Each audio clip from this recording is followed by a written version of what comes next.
Bienvenue à Coram Deo. Ta famille, ta maison, ton église. Tout comme Jésus nous l'a appris, nous voulons vivre une vie d'amour, de solidarité, de compassion. Notre but, faire que Christ soit au centre de chaque famille. Et si tout ça commençait dans ta famille? Bienvenue à Coram Deo.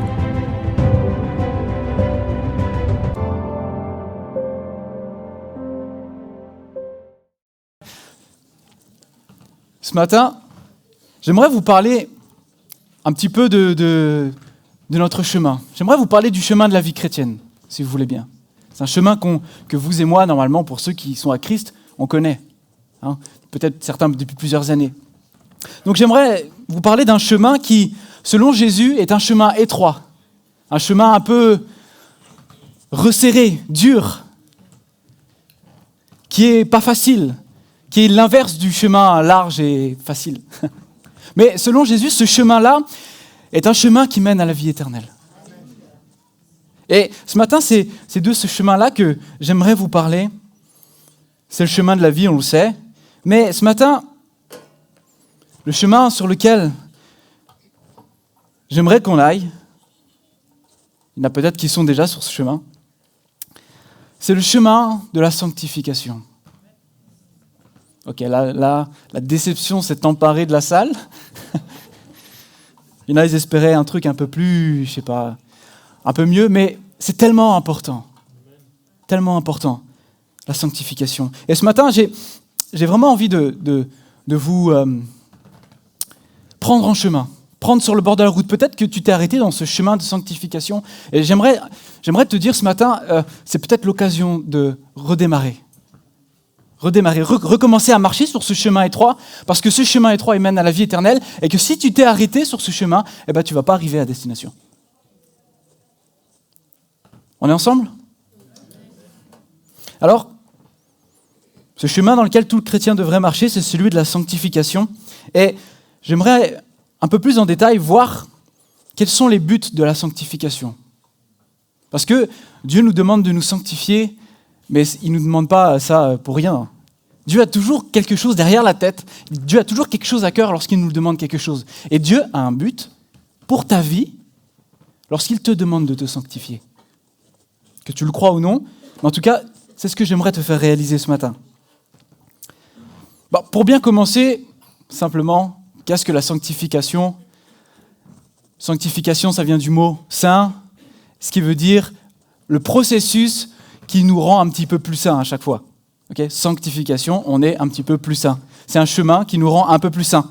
Mais qu'est-ce que ça veut dire, saint ? Qu'est-ce que c'est ? Littéralement, le mot « saint » veut dire mettre à part, séparer. Mettre à part et séparer. C'est ça, être saint. C'est être à part et séparé. Et ce que Dieu nous demande, c'est de nous mettre à part, bien évidemment, du péché, de ce monde, de toutes les tentations, de tout ce qui pourrait nuire à nous mettre à part pour lui. Lorsqu'on accepte Jésus, on devient saint par statut. Okay ? On accepte Jésus, il nous lave par son sang, et devant Dieu, on est saint maintenant. Okay ? On n'était pas saint, on accepte Jésus, il nous sanctifie, on est saint. Mais ça ne s'arrête pas là. Ça serait trop facile sinon. Ça ne s'arrête pas là. Ça ne s'arrête pas là, pourquoi ? Parce qu'on est encore dans ce monde. Il y a encore autour de nous, on est entouré de péchés, on est entouré de gens qui veulent nous faire tomber. L'ennemi de notre âme est toujours là et le prince de ce monde.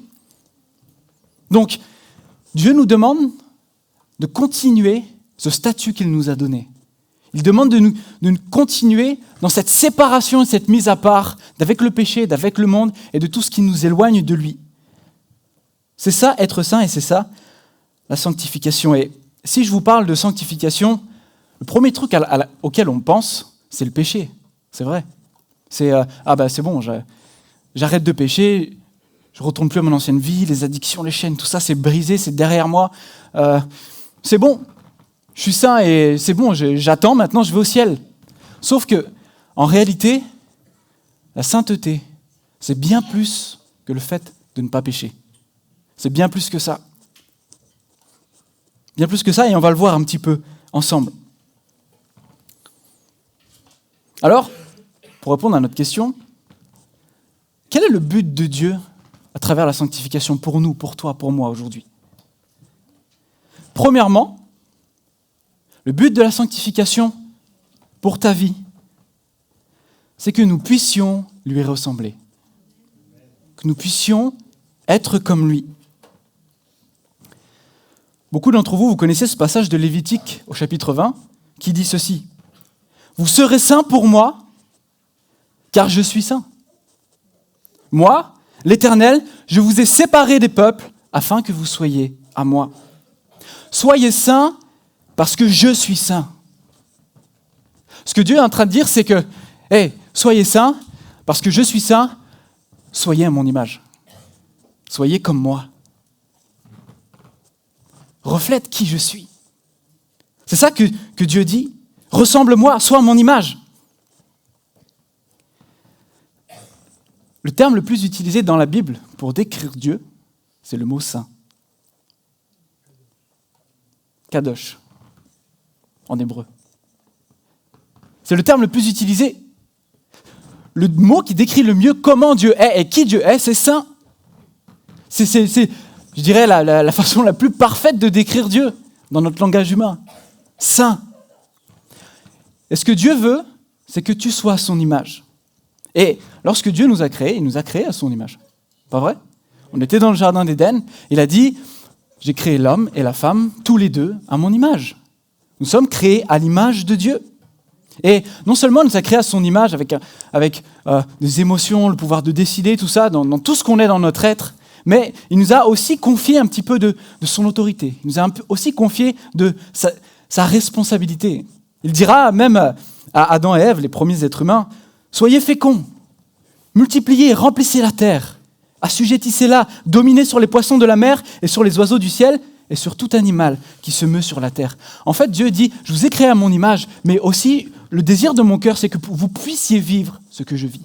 Moi, je suis le grand Dieu, je dirige tout l'univers, je domine sur tout, mais je veux vous faire participer aussi à ça. Et c'est en cela aussi qu'on est à l'image de Dieu.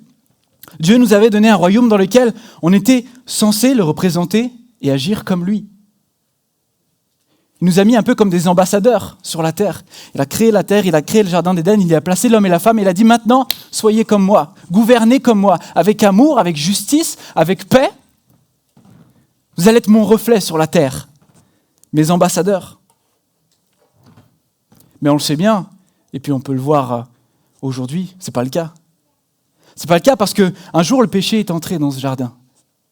Et l'image qu'on était censé refléter a été complètement salie, détruite. Alors que nous étions censés représenter Dieu sur la terre, nous voilà maintenant sales, moches. Et c'est impossible pour nous. Il nous est impossible de refléter correctement Dieu s'il n'intervient pas. Et c'est ce qu'il a fait. Loué soit Dieu parce qu'il y a plus de 2000 ans, il a envoyé Jésus-Christ. Amen. Moi, je veux me réjouir de ce qu'il a envoyé Jésus-Christ. Jésus-Christ est arrivé il y a 2000 ans, il a changé les choses. Ce que Jésus a fait, c'est qu'il a restauré l'image de Dieu dans l'humanité. Il a restauré ce qu'on avait perdu dans le jardin d'Éden. On était censé refléter Dieu parfaitement, on l'a perdu ça. Jésus est arrivé, il a dit, moi je vais le faire. Et moi je le fais. Et il l'a fait. Il a été fidèle à ce qu'il avait dit. Vous savez, l'apôtre Paul, il l'appelle même le second Adam. Le second Adam, parce que Adam a vécu un temps sans péché, dans la plénitude de Dieu, et puis il nous a entraînés avec lui dans la chute. Et puis est arrivé Jésus, et il a dit, moi, je vais restaurer, et je vais aller récupérer ce qui a été volé dans le jardin d'Éden. Moi, je vais être l'homme parfait. Et c'est pour ça que l'apôtre Paul l'appelle le second Adam. Celui par qui la nouvelle humanité va arriver. Il a commencé déjà. Vous serez saints pour moi, car je suis saint. Moi, l'Éternel, je vous ai séparés des peuples, afin que vous soyez à moi. Dieu nous demande de vivre dans la sainteté pour être à son image, et parce que nous sommes censés montrer au monde qu'on lui appartient. Moi, l'Éternel, je vous ai séparés des peuples afin que vous soyez à moi. Vous savez, je ne sais pas si vous avez déjà vu des émissions, des reportages ou peut-être, je ne sais pas si vous l'avez déjà expérimenté en vrai, mais les gangs, parfois, ils se font des tatouages sur eux. Ils se font des marques, ils se font des numéros, ils se font des signes, la plupart du temps quand même, c'est des tatouages.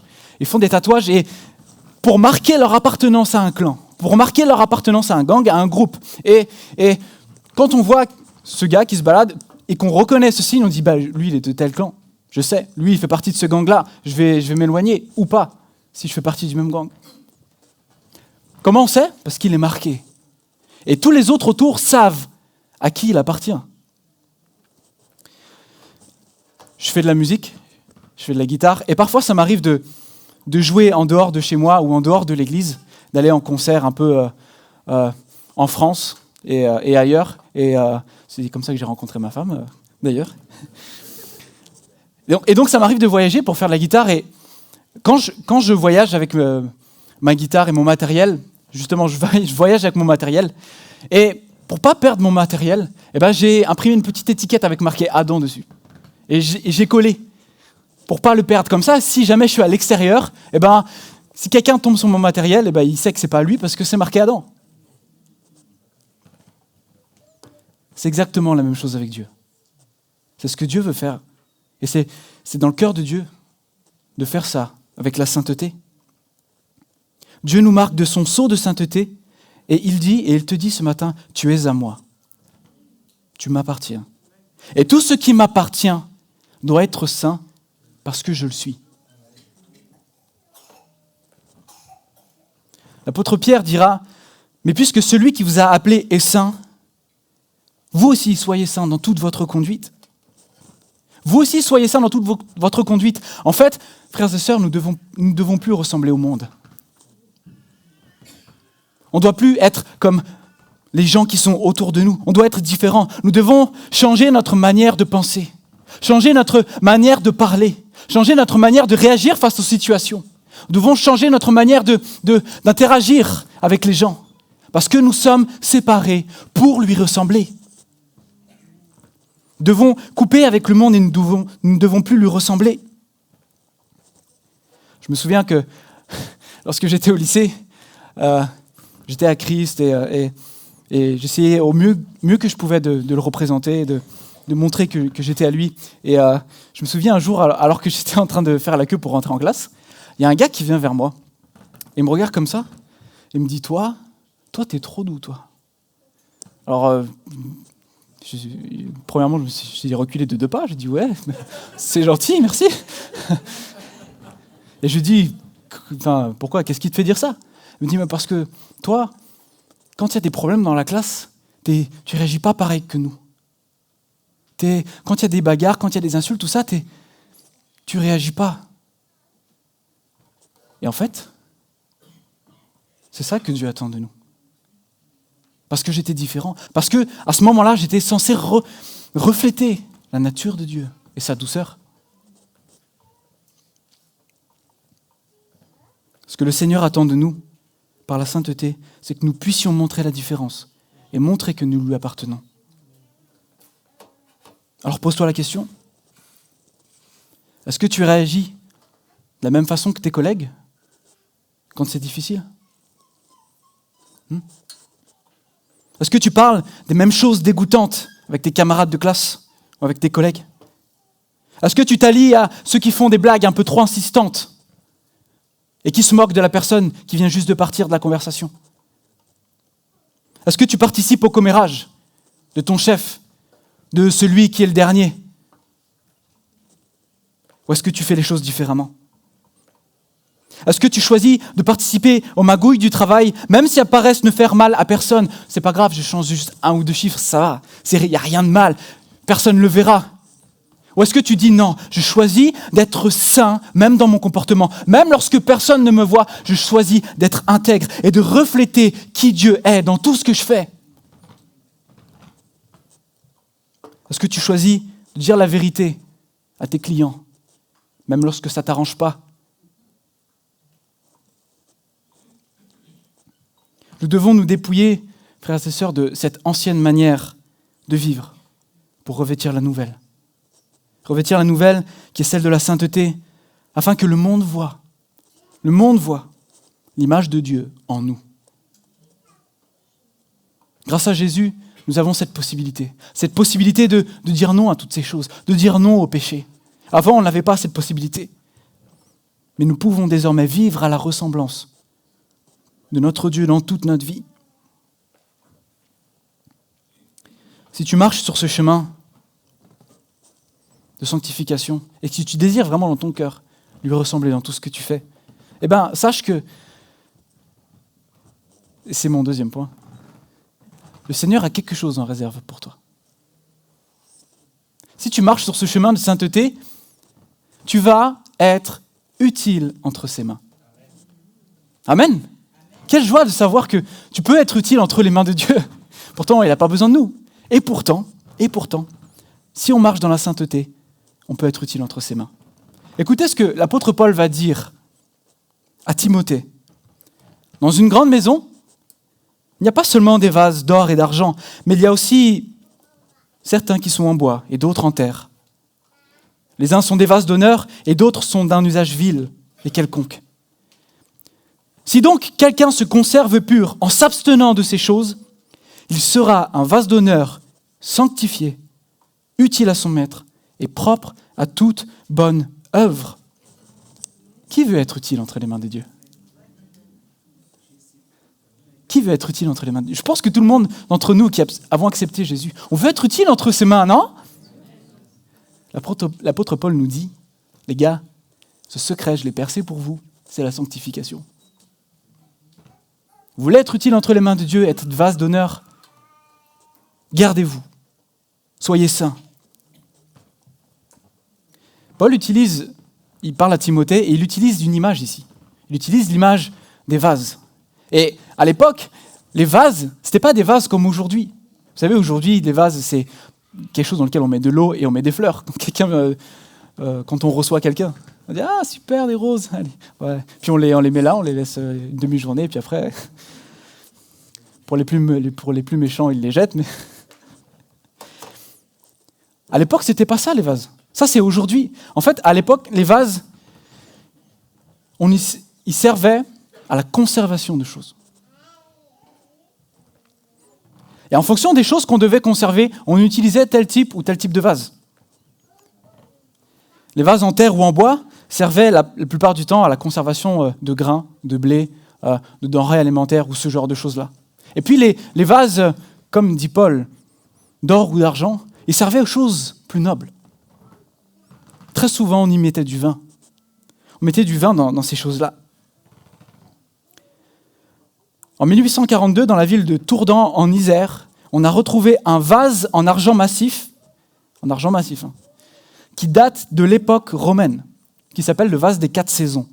C'était un vase énorme, en argent massif, hyper bien décoré, et ils ont retrouvé ça, et ce que les historiens ont trouvé, c'est que les Romains, lorsqu'ils faisaient des repas, ce vase servait à être dans la pièce principale. Et lorsqu'ils faisaient un banquet, lorsqu'ils faisaient une fête, ils y mettaient ce qu'ils avaient de plus précieux. En fait, ce vase, il servait à verser le vin qu'ils avaient, le meilleur vin qu'ils avaient, pour pouvoir l'offrir à leur Dieu. C'est fou, non ? Et lorsque Paul parle de vase, il sait très bien, parce qu'il vit à cette époque-là, lui. Il comprend bien. Et ce matin, Dieu veut te parler avec cette image. Nous sommes des vases entre les mains de Dieu. Plus tu progresses dans la sainteté, plus tu ressembleras au vase d'honneur, dans lequel on met des choses précieuses. Et c'est ce que Dieu veut faire avec la sanctification. Tu vas ressembler à ce vase d'honneur, d'or et d'argent, et Dieu va déverser en toi quelque chose de précieux. C'est ce que Dieu veut. Plus tu vas être saint, plus Dieu, ce qui va déverser en toi sera important. Plus tu vas être saint, plus Dieu va déposer en toi les choses qui sont les plus précieuses pour lui. Dieu veut déverser sa présence. Dieu veut déverser les dons les meilleurs pour ta vie. Dieu veut déverser tout un tas de choses, et tu vas les recevoir uniquement si tu marches dans la sainteté.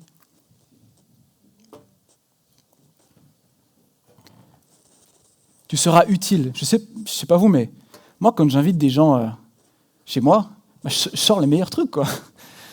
Parce que j'ai envie de les montrer, parce que j'ai envie de... Je sors pas un gobelet en plastique pour boire un thé ou une tisane, quoi. On sort le set qu'on a, on est fiers de montrer la théière, et... Ouais. Mais avec Dieu, c'est pareil. Dieu, c'est pareil. On met pas de l'eau dans une théière, on n'utilise pas ça pour boire de l'eau. Non, on l'utilise pour boire du thé, pour boire quelque chose d'autre, de plus prestigieux. Tu seras utile entre les mains de Dieu. Et Dieu va t'utiliser pour de grandes choses si tu te sanctifies pour être un vase d'honneur. Tu seras utile entre ses mains parce qu'avec la sainteté vient aussi la puissance. Ouais. Avec la sainteté vient aussi la puissance. Dans l'Ancien Testament, à de nombreuses reprises, on voit des hommes et des femmes qui ont été confrontés à l'image de Dieu. Je pense à Ésaïe, par exemple, qui a une vision du trône de Dieu. Et lorsqu'il a eu cette vision du trône de Dieu, il s'est créé « Malheur à moi, je vais mourir, parce que je suis dans un peuple pas saint, parce que mes lèvres sont impures. » Il devait mourir, parce que Dieu était saint. Et parce qu'il est saint, parce qu'il est tellement unique, parce qu'il est tellement à part, il est puissant. Et c'est pas que sa puissance est mauvaise, c'est juste qu'il est tellement différent, il est tellement parfait que sa puissance consume toute impureté. Et donc on ne peut pas tenir dans sa présence.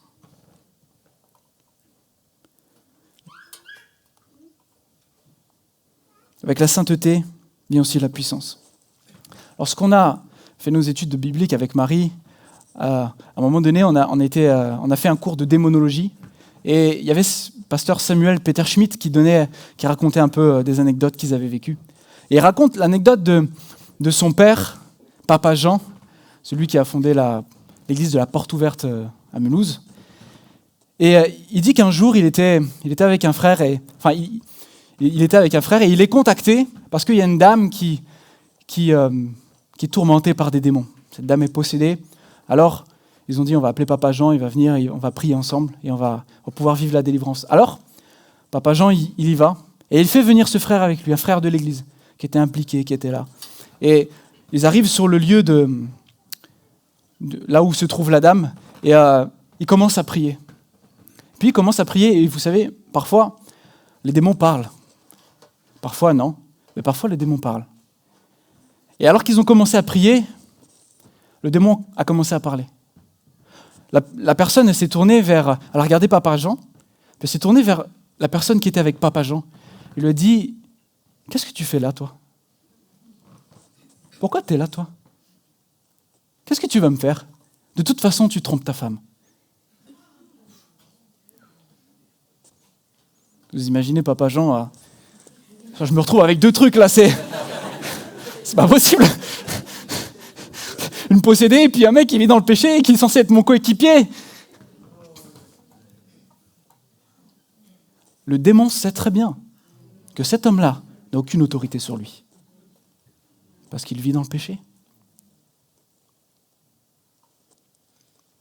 Avec la sainteté vient aussi la puissance.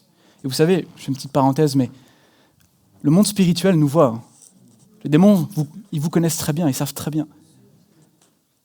Les anges nous connaissent par notre nom. Ils savent ce qu'on fait tous les jours. Et si les anges le voient, les démons aussi le voient. Veillons, frères et sœurs, à marcher dans la sainteté. Il n'y a pas que Dieu qui voit, les démons aussi le voient.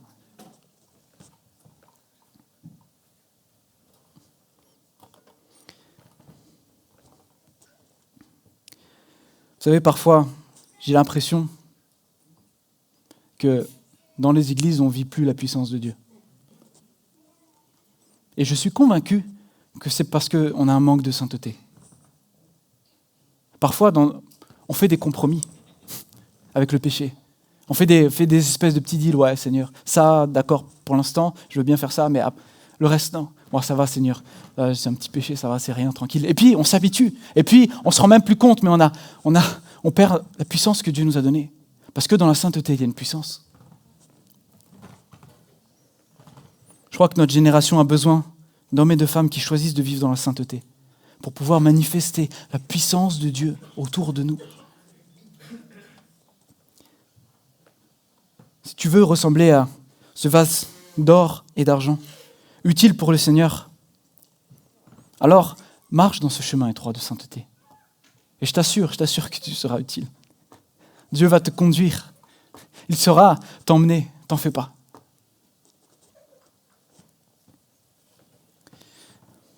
Nous devons marcher dans la sanctification, c'est mon dernier point, pour pouvoir se préparer à son retour. Et l'équipe de louange peut se préparer, et ceux qui sont aussi désignés pour la scène peuvent désormais aller se préparer.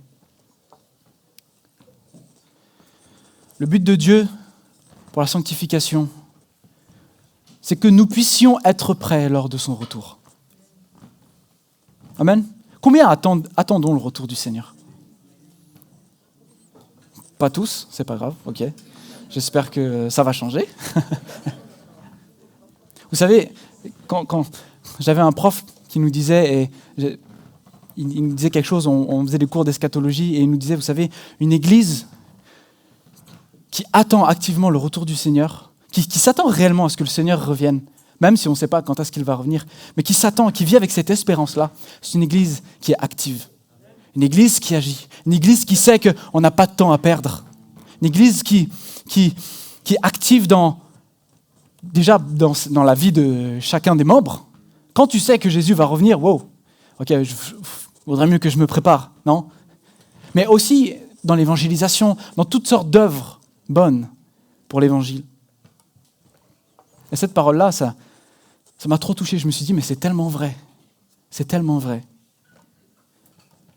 Un jour, le Seigneur va revenir, frères et sœurs, il va revenir. C'est sûr et certain, comme le soleil qui se lève le matin. Et ce qu'il va faire lorsqu'il va revenir, c'est qu'il va rendre à chacun selon ses œuvres. Il va revenir et il va juger le monde.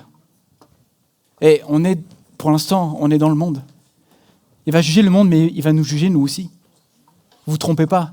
Pensez pas qu'on va passer par-dessus le jugement. Hein. Parce qu'on est à Jésus, c'est bon, je ne vais plus être jugé. Bien sûr que si. Mais lors de ce jugement, on va être trouvé juste. On va être trouvé juste. J'imagine que, comme moi, lorsque vous partez en vacances, vous planifiez les choses, non? Ou alors il y en a qui sont plutôt last minute, on prend le dernier... Peut-être, pourquoi pas. Mais en tout cas, moi, j'aime bien savoir où est-ce que je vais et planifier. Vous savez, on prépare un voyage, on fait en sorte que tout soit prêt pour le jour J. S'il faut, on vérifie 10 fois que les passeports ils sont là, pour pas qu'on se retrouve bredouille lorsqu'on est à l'aéroport. Hein, parce que ça a failli nous arriver. On vérifie 10 fois. J'ai mon passeport, c'est bon, je peux partir. On vérifie toutes nos affaires. On vérifie qu'on a bien notre maillot de bain. Ah, ça c'est important, le maillot de bain. On vérifie qu'on a bien la crème solaire pour les plus blancs d'entre nous. On vérifie la voiture pour ceux qui partent en voiture. On vérifie les billets de train, on vérifie les horaires. On vérifie si 10 fois devant, est-ce que c'est bien notre vol? Est-ce que c'est bien celui-là? Ouais. On est prêt à mettre notre temps, notre énergie et parfois même notre argent pour nous préparer à faire quelque chose, pour nous préparer à partir. Ça devrait être la même chose avec le retour du Seigneur, frères et sœurs. Ça devrait être la même chose. Parce que on dit son retour, mais voyez-le comme ça. Lors de son retour, ce sera notre départ. Ce sera notre départ. Une nouvelle vie. Enfin, Jésus avec nous. On pourra le voir de nos yeux. Ce sera un nouveau départ. Les morts ressusciteront. Nous irons dans la vie avec lui.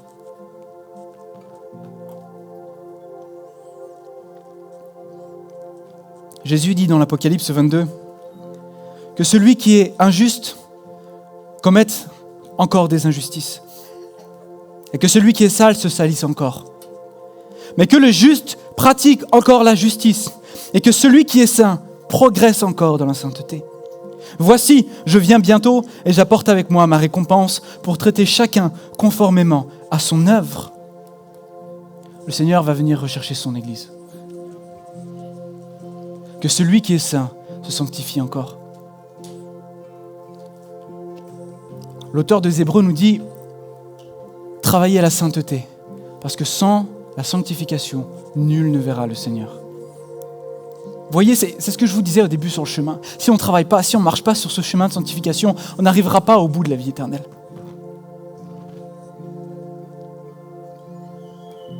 Jésus va revenir, il va chercher une église, et il nous le dit. Il va venir chercher une église sans tache, ni ride, pure et parfaite. Waouh! Mais ça, c'est possible uniquement si on marche dans la sainteté.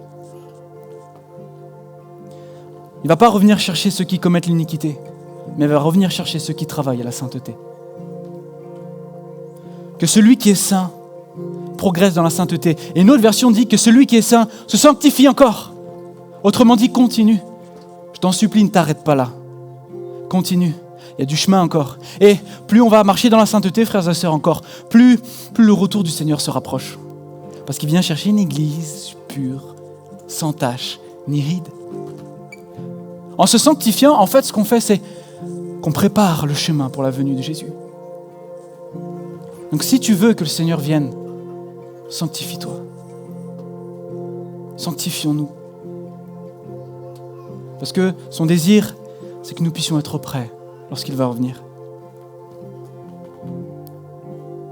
Pour finir, la sanctification, c'est bien plus, comme je vous l'ai dit, vous savez, le fait de ne pas pécher, mais c'est de ressembler dans tout notre être à notre Dieu. Pouvoir refléter son image sur la terre, afin qu'un plus grand nombre puisse voir que notre Dieu est beau, que notre Dieu est parfait, combien notre Dieu rayonne par sa sainteté. Mais ça, le monde ne le verra seulement qu'à travers ta vie. Et alors que nous serons des images de Christ sur la terre, nous serons pour Dieu des vases d'honneur, dans lequel il va venir donner les dons les meilleurs, dans lequel il va déverser quelque chose de précieux qu'on va pouvoir répandre autour de nous pour manifester sa gloire et sa puissance. La sanctification, c'est ce chemin qui prépare le retour du Seigneur, dans lequel nous devons marcher, frères et sœurs. Alors, ce matin, je vais tout simplement faire un appel, et si ce matin, ce message, tu sens dans ton cœur l'Esprit te parler, si tu sens que peut-être tu t'es arrêté sur ce chemin et que tu désires redémarrer ta route, eh bien, tout simplement, lève-toi à ta place. On va prendre un chant qui dit « Fais ce que tu veux de ma vie, Seigneur. Je me consacre à toi tout à nouveau. Je veux marcher en sainteté de vie. » Si c'est ton cas ce matin, lève-toi à ta place et on va chanter ce chant.